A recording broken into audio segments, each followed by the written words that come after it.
La soberanía divina. ¿No me es lícito hacer lo que quiero con lo mío? Mateo 20:15. El padre de familia dice, ¿no me es lícito hacer lo que quiero con lo mío? Y de la misma manera el Dios del cielo y de la tierra les hace esta pregunta a ustedes el día de hoy. ¿No me es lícito hacer lo que quiero con lo mío? No hay ningún atributo de Dios que sea más consolador para sus hijos que la doctrina de la soberanía divina. Bajo las más adversas circunstancias, en medio de las tribulaciones más severas, ellos creen que la soberanía ha ordenado sus aflicciones, que la soberanía los gobierna y que la soberanía los va a santificar a todos. No hay nada por lo que los hijos de Dios deban contender con más ahínco que por el dominio de su Señor sobre toda la creación, el reinado de Dios sobre todas las obras de sus propias manos, el trono de Dios y su derecho a sentarse sobre ese trono. Por otra parte, no hay doctrina más odiada por los hombres del mundo y no hay otra verdad que hayan convertido en una pelota de fútbol como la grandiosa, estupenda y muy cierta doctrina de la soberanía del infinito Jehová.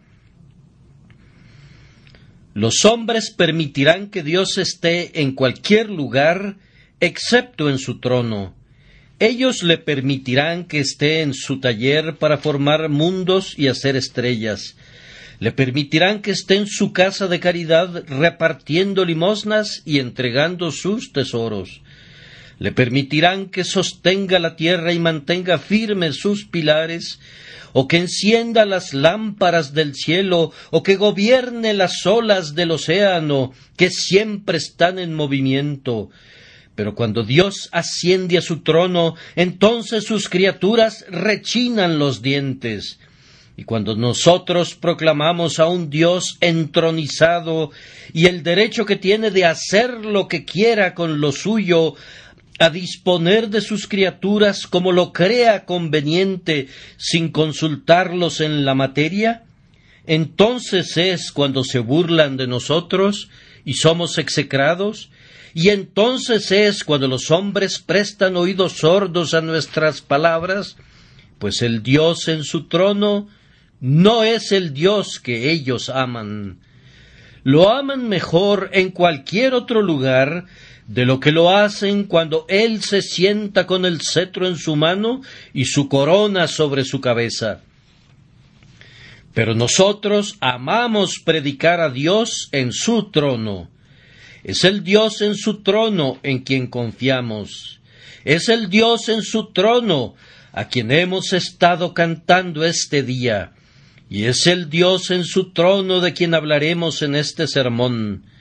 Sin embargo, voy a predicar únicamente acerca de una parte de la soberanía de Dios, y esa es la soberanía de Dios en la distribución de sus dones. En este respecto, yo creo que Él tiene el derecho de hacer lo que quiera con lo suyo y que Él ejerce ese derecho. Debemos admitir, antes de comenzar nuestro sermón, algo muy cierto, es decir, que todas las bendiciones son dones y que nosotros no tenemos ningún derecho a ellos por mérito propio. Yo pienso que cualquier mente razonable concederá esto.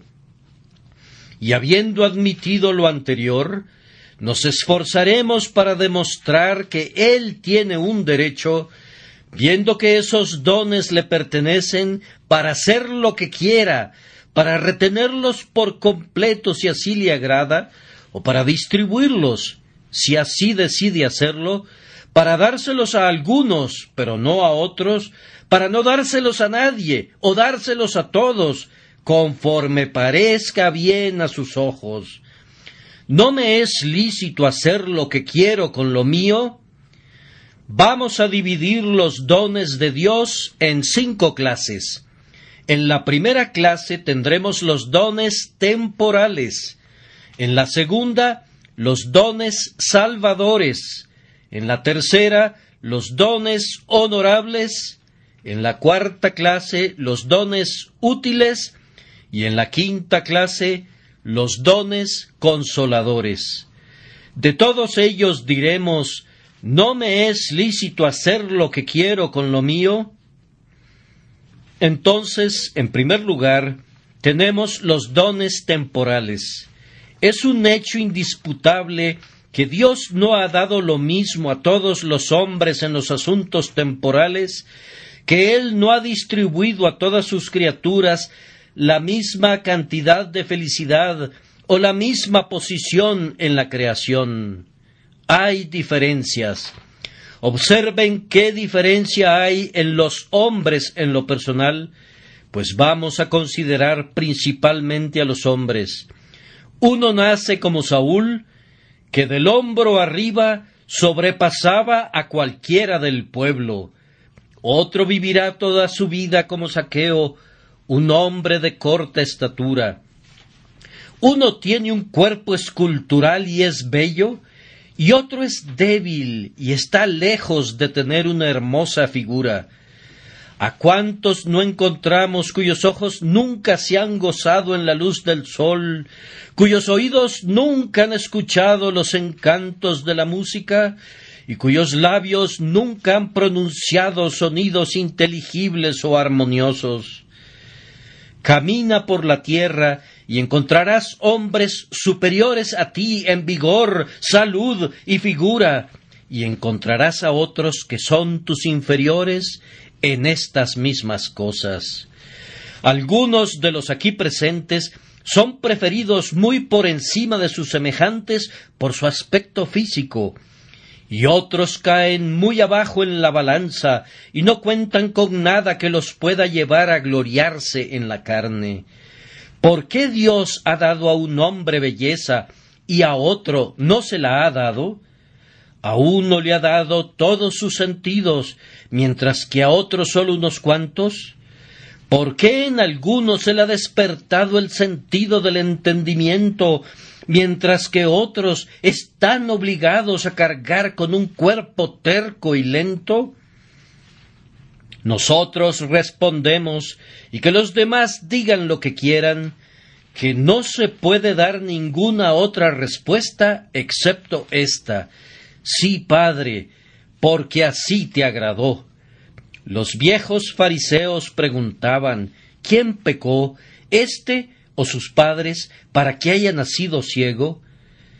Sabemos que no fue a causa del pecado de sus padres, ni del pecado del hijo, que éste haya nacido ciego, o que otros hayan sufrido desgracias similares, sino que Dios ha hecho como ha querido en la distribución de sus beneficios terrenales, y así ha dicho al mundo: ¿no me es lícito hacer lo que quiero con lo mío?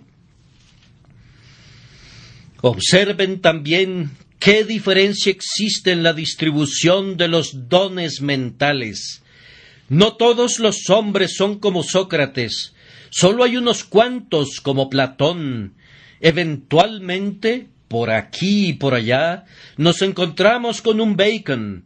Muy de vez en cuando conversaremos con Sir Isaac Newton.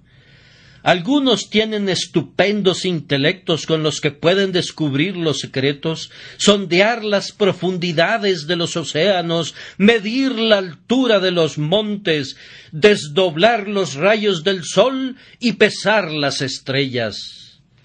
Otros no tienen sino mentes superficiales.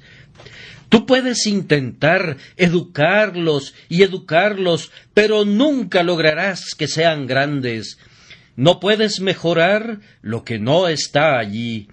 No tienen talento y tú no puedes dárselo. Cualquiera puede ver que hay una inherente diferencia en la gente desde el mismo nacimiento.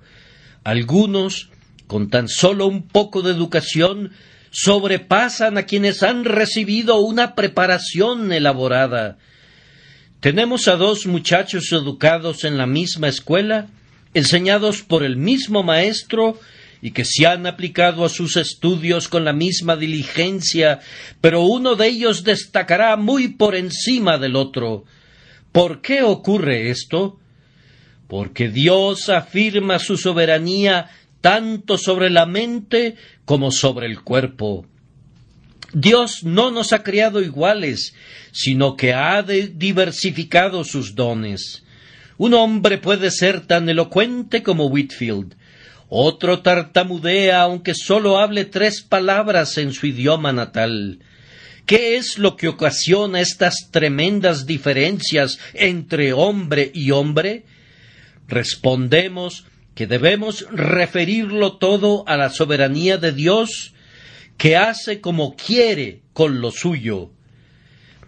De nuevo observen cuáles son las diferencias de las condiciones de los hombres en este mundo. Se descubren de tiempo en tiempo mentes poderosas en hombres cuyos miembros arrastran las cadenas de la esclavitud y cuyas espaldas son descubiertas para recibir latigazos. Tienen su piel negra, pero en la mente son muy superiores a sus brutales amos. De la misma manera también, en Inglaterra descubrimos hombres sabios que a menudo son muy pobres y hombres ricos que con frecuencia son ignorantes y vanos. Uno viene al mundo para ser cubierto de inmediato con púrpura imperial. Otro solamente podrá usar las humildes ropas del campesino. Uno habita en un palacio y tiene una mullida cama para reposar, mientras que otros difícilmente encuentran un lugar de descanso y nunca poseerán una cubierta más suntuosa que la paja de su propia choza. Si nos preguntamos la razón de esto, la respuesta todavía es: sí, Padre, porque así te agradó. Y así de otras maneras, al pasar por la vida, ustedes observarán cómo se manifiesta esa soberanía. A un hombre Dios le da una larga vida y buena salud, de tal forma que escasamente conoce lo que es un día de enfermedad, mientras que otro hombre se tambalea y encuentra una tumba casi a cada paso, y temiendo a la muerte, siente que se muere 1000 veces. Un hombre aún en su extrema vejez, como Moisés, tiene un ojo vigoroso, y aunque su cabello sea gris, él se mantiene tan firme sobre sus pies como cuando era joven en la casa de su padre. Nuevamente preguntamos, ¿cuál es la causa de esta diferencia? Y la única respuesta adecuada es que es el efecto de la soberanía de Jehová. Encontrarán también que algunos hombres son arrancados en la flor de su vida, apenas en la mitad de sus días, mientras otros alcanzan los 70 años y más. Uno parte antes de haber cubierto la primera etapa de su existencia, y otro ve que su vida se alarga tanto que se convierte en una carga.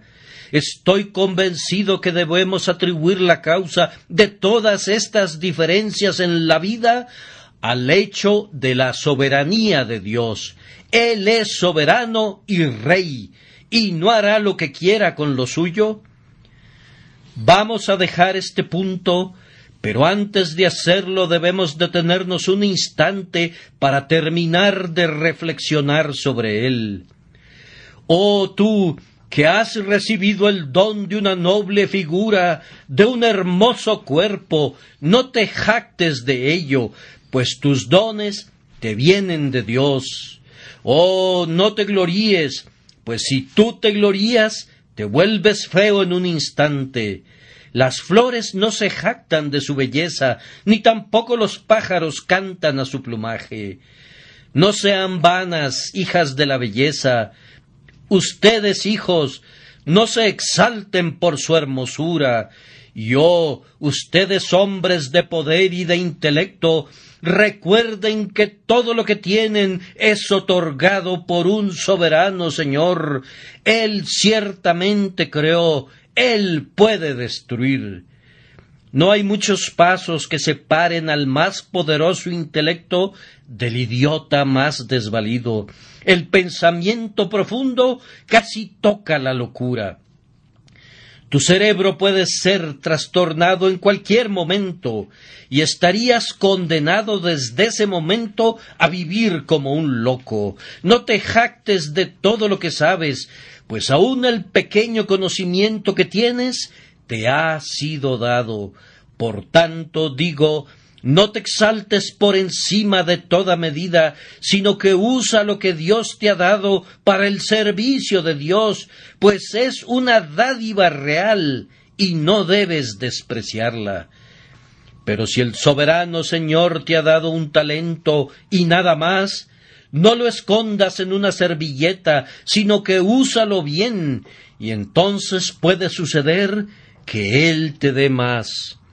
Bendice al Señor porque tienes más que otros, y dale gracias porque te ha dado menos que otros, pues tú tienes menos que acarrear sobre tus hombros, y entre más ligera sea tu carga, menos motivos tendrás para gemir mientras prosigues tu camino hacia una tierra mejor.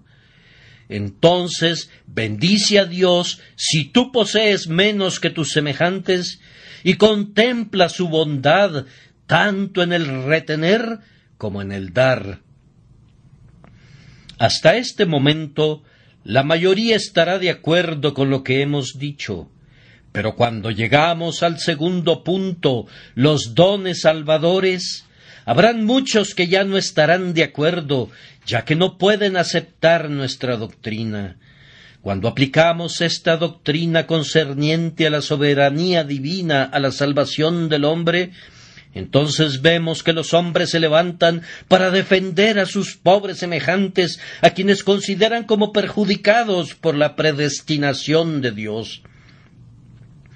Pero no he sabido de alguno que se alzara para defender al diablo, y sin embargo, yo creo que si algunas criaturas de Dios tienen un derecho de quejarse de sus tratos, son los ángeles caídos.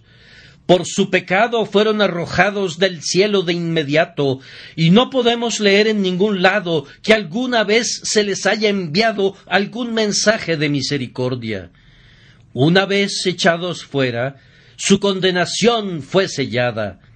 Mientras que a los hombres se les dio una tregua, la redención fue enviada a su mundo, y un gran número de ellos fue elegido para vida eterna.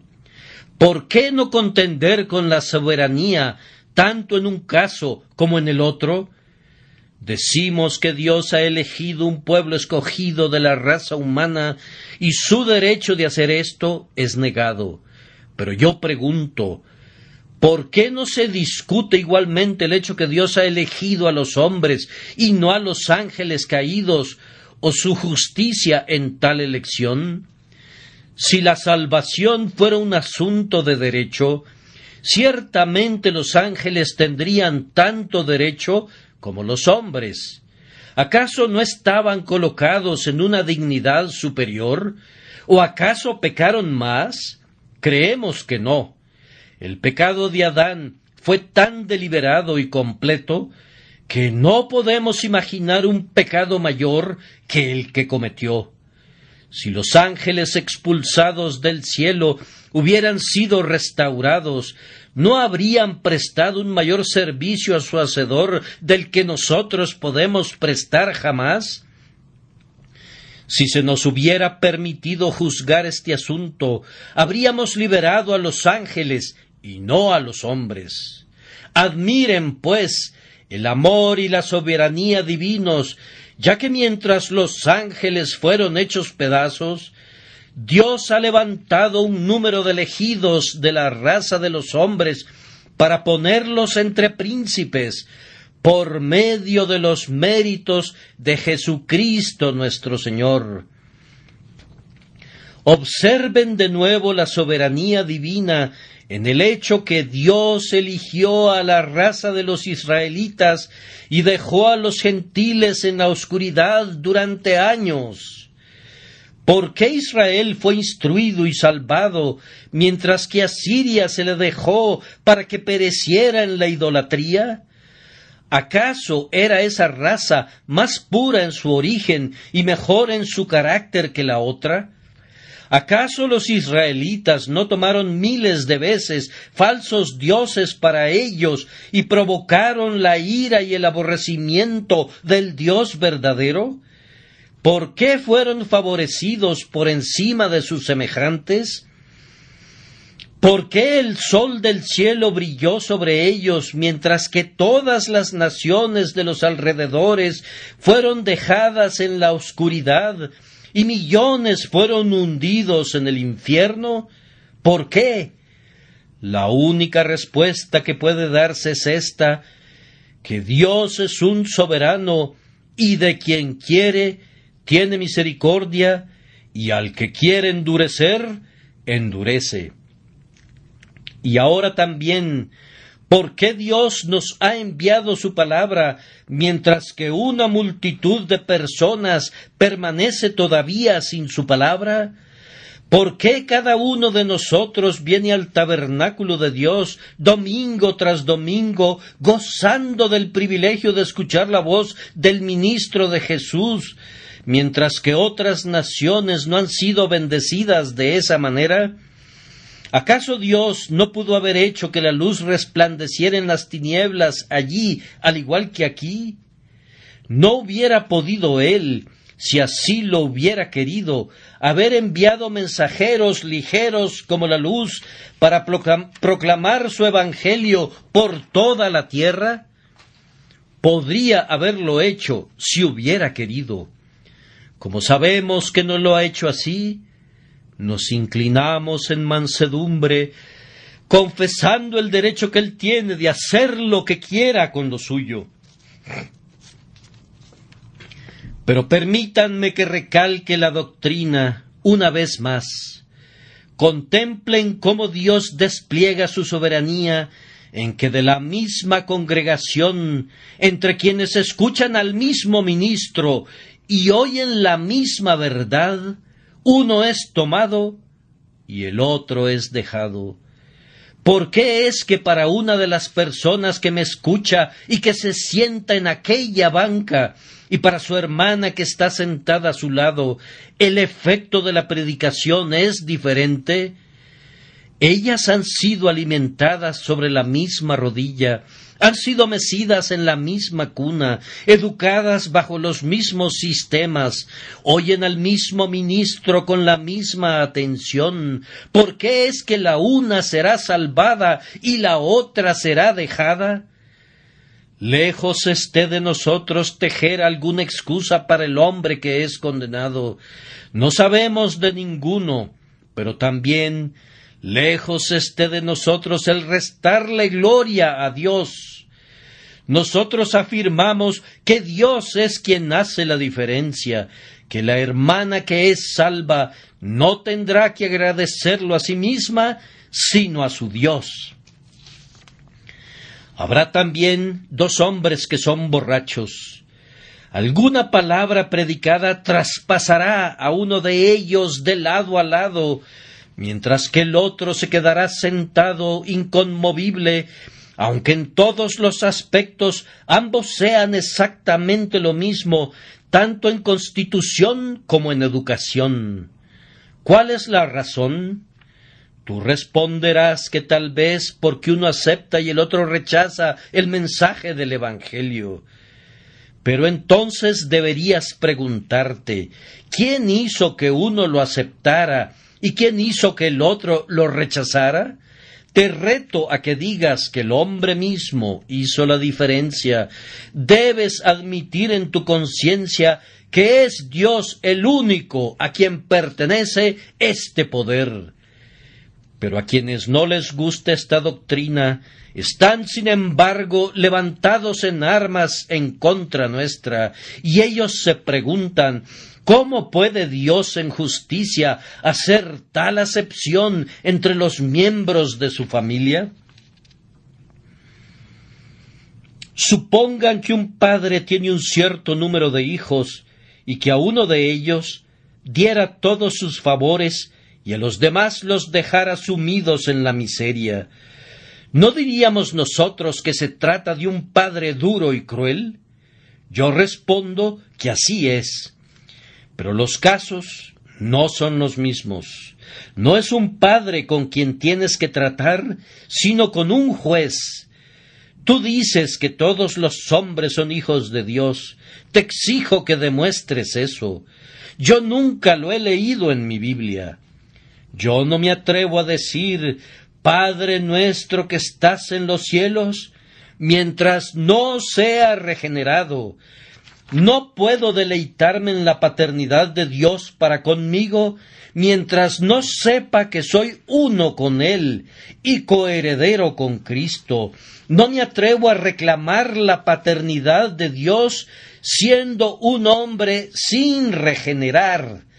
No se trata de una relación de padre e hijo, pues el hijo tiene un derecho sobre su padre, sino de rey y súbdito, y ni siquiera una relación tan elevada como esa, pues hay un derecho entre el súbdito y el rey. Una criatura pecadora, no puede argumentar algún derecho sobre Dios, pues eso equivaldría a que la salvación sea por obras y no por gracia. Si los hombres pudieran merecer la salvación, entonces salvarlos sería únicamente el pago de una deuda, y Él no les estaría dando nada más de lo que debería. Pero nosotros afirmamos que la gracia establece diferencias para que sea verdaderamente gracia. Oh, pero algunos preguntarán, ¿acaso no está escrito, a cada uno le es dada medida de gracia para provecho? Si a ustedes les gusta repetir esa maravillosa cita que a menudo se me viene a la cabeza, pueden hacerlo, pues no es una cita de la Escritura, a menos que fuera de una edición arminiana. El único pasaje que se asemeja de alguna manera a este se refiere a los dones espirituales de los santos y únicamente de los santos. Pero yo afirmo que, admitiendo la suposición de ustedes, si a cada uno le es dada una medida de gracia para provecho, sin embargo, Él ha dado a ciertos una medida de gracia particular para que sea realmente provechosa. Pues, ¿qué entienden ustedes por gracia que sea provechosa? Yo puedo entender los adelantos del hombre en el uso de gracia perfeccionada, pero no puedo entender una gracia perfeccionada y usada por el poder del hombre. La gracia no es algo que yo uso, la gracia es algo que me usa a mí. Pero la gente habla de gracia como si fuera algo que ellos pueden usar, y no como una influencia que tiene poder sobre ellos. La gracia no es algo que yo pueda perfeccionar, sino algo que me perfecciona, que me emplea, que obra en mí, y que la gente hable lo que quiera acerca de la gracia universal. Todo eso es absurdo. No existe tal cosa, ni puede existir. Pueden hablar correctamente de bendiciones universales, ya que vemos que los dones naturales de Dios están esparcidos por todas partes, más o menos, y los hombres pueden recibirlos o rechazarlos.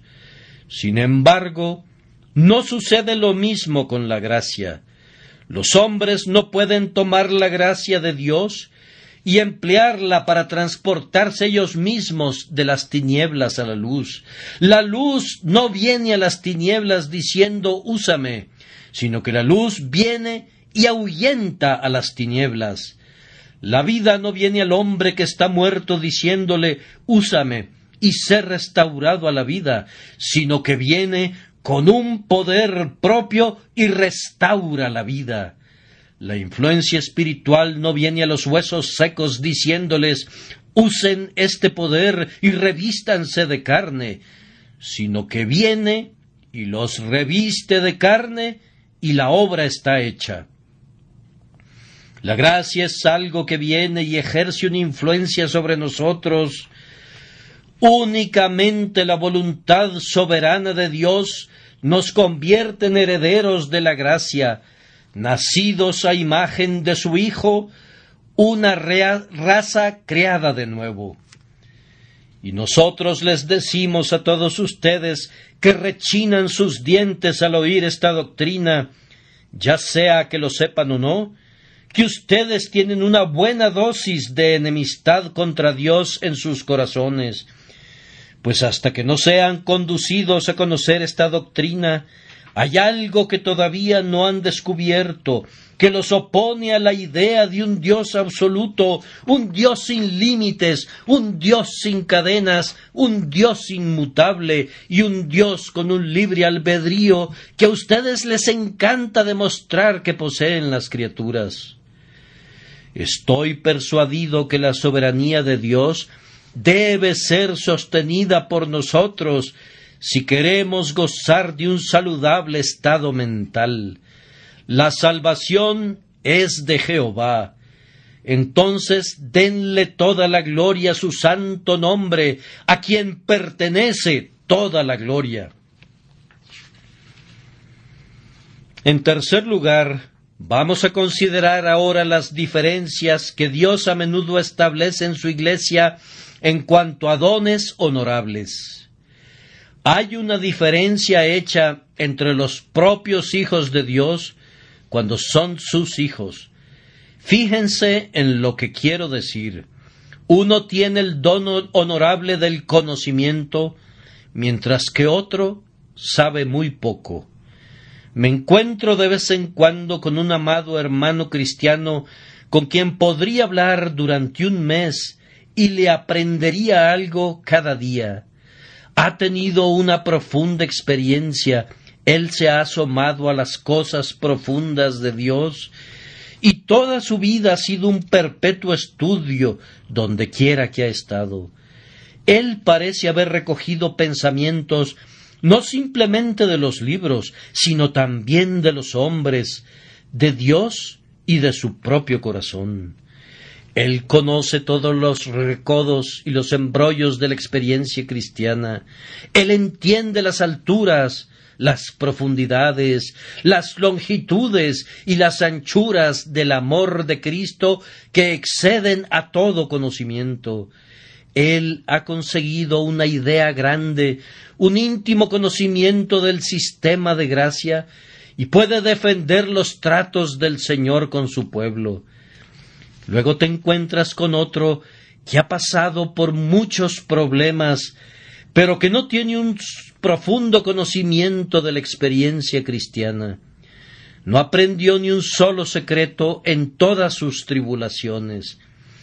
Salía a tropiezos de un problema para meterse de inmediato en otro, pero nunca se detuvo para levantar alguna de las joyas que estaban enterradas en el lodo.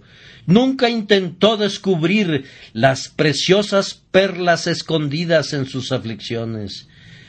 Sabe apenas un poco más acerca de las alturas y de las profundidades del amor del Salvador de lo que sabía cuando vino por primera vez al mundo.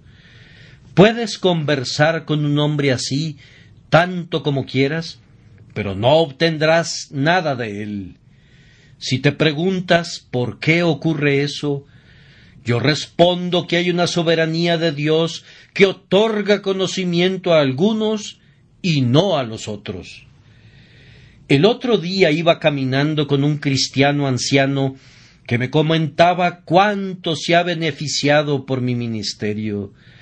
No hay nada que me humille más que el pensamiento de que ese anciano creyente recibiera experiencia en las cosas de Dios y recibiera instrucción en los caminos del Señor de un simple bebé en la gracia.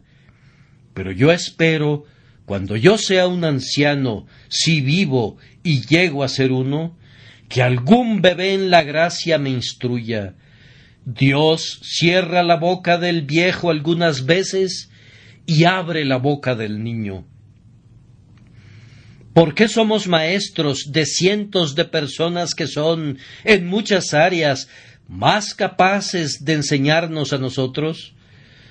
La única respuesta que podemos encontrar está en la soberanía divina y debemos inclinarnos ante ella, pues ¿acaso no tiene Él el derecho de hacer lo que quiera con lo suyo? En lugar de envidiar a los que tienen el don del conocimiento, deberíamos procurar obtenerlo, si es posible. En lugar de sentarnos a murmurar diciendo que no tenemos más conocimiento, debemos recordar que el pie no puede decirle a la cabeza, ni la cabeza al pie, no tengo necesidad de ti, pues Dios nos ha dado talentos conforme ha querido. De nuevo observen, al hablar de dones honorables, que no sólo el conocimiento, sino también el servicio es un don honorable. No hay nada más honorable para un hombre que el oficio de diácono o ministro. Nosotros engrandecemos nuestro oficio, pero no nos engrandecemos a nosotros mismos. Sostenemos que no hay nada que dignifique más a un hombre que el ser nombrado para un oficio en una iglesia cristiana. Yo prefiero ser un diácono de una iglesia que ser alcalde de la ciudad de Londres. Yo considero que ser un ministro de Cristo es un honor infinitamente más elevado que cualquier honor que el mundo pueda otorgar. Mi púlpito es para mí más deseable que un trono, y mi congregación es un imperio lo suficientemente grande, un imperio ante el cual los imperios de la tierra se reducen a nada en cuanto a la importancia eterna. ¿Por qué envía Dios por el Espíritu Santo un llamamiento especial a un hombre para que sea un ministro y pasa por alto a otro? Hay otro hombre más dotado, tal vez, pero nosotros no nos atrevemos a ponerlo en un púlpito porque él no tiene un llamado especial. Lo mismo sucede con el diaconado. El hombre que todos piensan que es el adecuado para ese oficio es pasado por alto y otro es elegido. Hay una manifestación de la soberanía de Dios en sus nombramientos para los diversos oficios. Al poner a David en un trono, al convertir a Moisés en líder de los hijos de Israel a través del desierto, al elegir a Daniel para que estuviera entre príncipes, al elegir a Pablo para que fuera ministro de los gentiles y a Pedro para que fuera el apóstol de la circuncisión. Y ustedes que no tienen el don de un servicio honorable deben aprender la grandiosa verdad contenida en la pregunta del Señor: ¿no me es lícito hacer lo que quiero con lo mío? Hay otro don honorable, el don de la expresión. La elocuencia tiene mayor poder sobre los hombres que todos los demás dones juntos. Si un hombre quiere tener poder sobre la multitud, debe buscar tocar sus corazones y encadenar sus oídos. Hay hombres que son semejantes a vasijas llenas de conocimiento hasta el borde, pero que no tienen los medios para transmitir ese conocimiento al mundo. Ellos poseen todas las gemas del saber, pero desconocen cómo engarzarlas en el anillo de oro de la elocuencia. Pueden cortar las flores más bellas, pero no saben cómo tejerlas en una dulce guirnalda para presentarlas al ojo del admirador. ¿Cómo es esto? Nuevamente decimos que la soberanía de Dios está desplegada aquí en la distribución de dones honorables. Aprende aquí, oh hombre cristiano, si tú tienes dones, a arrojar el honor de ellos a los pies del Salvador, y si no los posees, aprende a no murmurar. Recuerda que Dios es igualmente bondadoso cuando retiene como cuando distribuye sus favores. Si alguien de entre ustedes es exaltado, que no se envanezca. Si alguien es humillado, que no sea despreciado, pues Dios da a cada vasija su medida de gracia. Sírvale cada uno según su medida, y adore al Rey del cielo, que hace lo que quiere. En cuarto lugar, notamos el don de utilidad. A menudo he hecho mal al censurar a mis hermanos ministros por no ser útiles. Le he dicho a alguno: tú podrías haber sido tan útil como yo si hubieras sido diligente. Pero seguramente hay otros que todavía son más diligentes y más eficientes y que trabajan de manera constante, pero con muy poco efecto. Y por lo tanto, permítanme retirar mi acusación y en lugar de eso afirmar que el don de la utilidad es el resultado de la soberanía de Dios. No está en el hombre ser útil, sino que es de Dios hacer al hombre útil. Nosotros podremos trabajar con toda nuestra fuerza, pero únicamente Dios puede hacernos útiles. Podemos desplegar todas nuestras velas cuando sopla el viento, pero no podemos hacer que sople el viento. La soberanía de Dios es vista también en la diversidad de los dones ministeriales.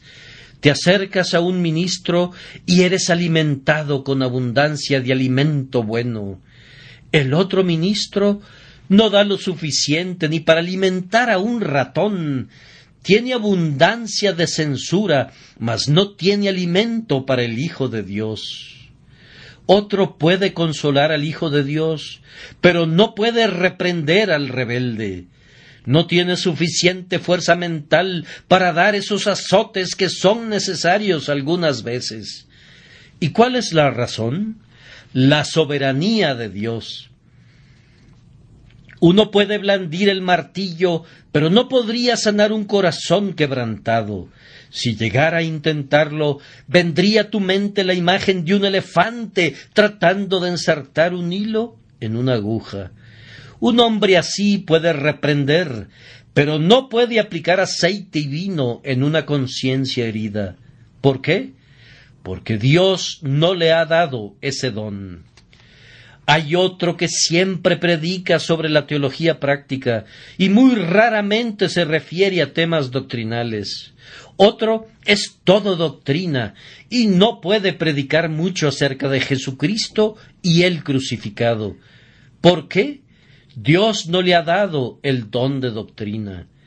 Otro siempre predica a Jesús, bendito Jesús, hombres de la escuela de Hawker, y muchos dicen: oh, ellos no nos dan suficiente experiencia, ellos no se internan en la profunda experiencia de la corrupción que aflige a los hijos de Dios. Pero nosotros no les echamos la culpa por esto. Ustedes notarán que del mismo hombre brotarán a veces arroyos de agua viva, mientras que en otros momentos estará totalmente seco. Un domingo te retiras de la iglesia refrescado por la predicación y el domingo siguiente no recibes ningún bien. Hay soberanía divina en todo esto y debemos aprender a reconocerla y admirarla. En una ocasión, la semana pasada, estaba yo predicando a una gran multitud de personas y en una parte del sermón la gente estaba muy conmovida. Yo sentí que el poder de Dios estaba allí. Una pobre criatura gritó de manera audible debido a la ira de Dios contra el pecado. Pero en otro momento las mismas palabras pudieran haber sido expresadas y pudo haber existido el mismo deseo en el corazón del ministro sin que se produjera ningún efecto. Yo digo que debemos identificar la soberanía divina en todos esos casos. Debemos reconocer la mano de Dios en todo. Pero la presente generación es la más impía que haya pisado la tierra jamás. Lo creo verdaderamente.